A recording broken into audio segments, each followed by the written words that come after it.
அஸ்ஸலாமு அலைக்கும். இன்றைய வீடியோவில் கூறப்போவது அதிகமானவர்கள் கேட்பதும் கேட்டுக்கொண்டு இருப்பதும் ஒன்று. வீடு என்பது எல்லாருடைய ஒரு கனவாகும். பர்க்கத்துள்ள ஒரு வீடு வேண்டும் என்பது எல்லோரும் நினைக்கக்கூடிய ஒன்று. அப்படி ஒரு கனவு நிறைவேறுவதற்காக கடல் கடந்து சென்று வேலை செய்து வீடு என்ற ஒரு கனவை நிறைவேற்றக்கூடியவர்கள் அதிகம். வீடு இல்லாதவர்கள், வீடு வைக்க இடம் இல்லாதவர்கள், வீட்டு வேலை தொடங்கி அதை முடிக்காமல் இருப்பவர்கள், வீடு கட்டுவதற்கு பல தடைகள் இருக்கும். இப்படி பல கஷ்டங்கள் அனுபவித்து கொண்டிருப்பவர்கள் அதிகமானவர்கள் உண்டு. அதிலும் வீடு இல்லாமல் வாடகை வீட்டில் இருப்பவர்கள் எத்தனையோ பேர் உண்டு. அல்லாஹ் சுப்ஹானல்லாஹு தஆலா ஒரு அழகான வீடு உருவாக்குவதற்கு எல்லாருக்கும் தௌஃபீக் நல்கட்டும். ஆமீன். வீடு என்ற கனவு நிறைவேற பல திக்கீர்கள் உள்ளது. அந்த திக்கீர்கள் நாம் எப்படி ஓத வேண்டும், எந்த நேரத்தில் ஓத வேண்டும் என்பதை பார்ப்போம். மகத்துவங்கள் அதிகம் கொண்டது. முதல் திக்கீர் யா ஜாமிஉ யா அல்லாஹ். இது அஸ்மாஉல் ஹுஸ்னையில் உள்ள அல்லாஹுவின் அழகிய பெயர்களில் ஒன்றாகும். ஓதக்கூடிய நேரம் ஃபஜர் தொழுகை தொழுது முடித்த பிறகு அதே இடத்திலிருந்து கிப்லாவை முன்னிட்டு யா ஜாமிஉ யா அல்லாஹ் என்று 114 தடவை ஓத வேண்டும். இரண்டாவது திக்கீர் யா ஃபத்தாஹ் யா அல்லாஹ்.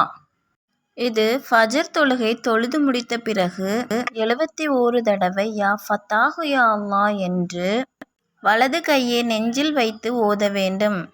இப்படி ஓதுவதன் மூலம் நமக்கு எல்லா கதவுகளும் அடைந்து கிடக்கக்கூடிய கதவுகள் அனைத்தும் திறக்கப்படும்.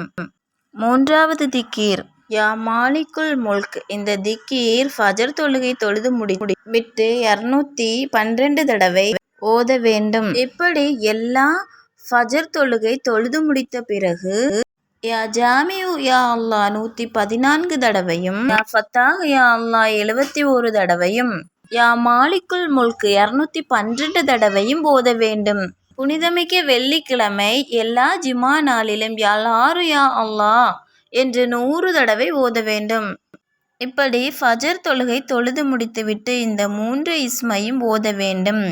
பிறகு வெள்ளிக்கிழமை ஜும்மா நேரத்தில் 100 தடவை யா லாரு யா அல்லாஹ் என்று ஓத வேண்டும். ஓதி முடித்துவிட்டு நாம் அல்லாஹ் சுப்ஹானல்லாஹு தஆலாவிடம் வீடு என்னும் கனவு நிறைவேற துஆ கேட்க வேண்டும்.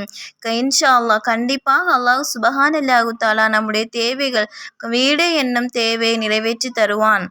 இடம் வாங்கி வீடு கட்டவும், கட்டிய வீடு முழுமையாக பூர்த்தியாகி நாம் சந்தோஷமாக இல்லத்தில் வாழவும், வாடகை வீட்டில் இருப்பவர்கள் அவர்கள் சொந்த வீட்டில் இருக்கவும் இந்த இஸ்மை ஓதி நம்முடைய தேவைகளை நிறைவேற்றிக் கொள்வோம்.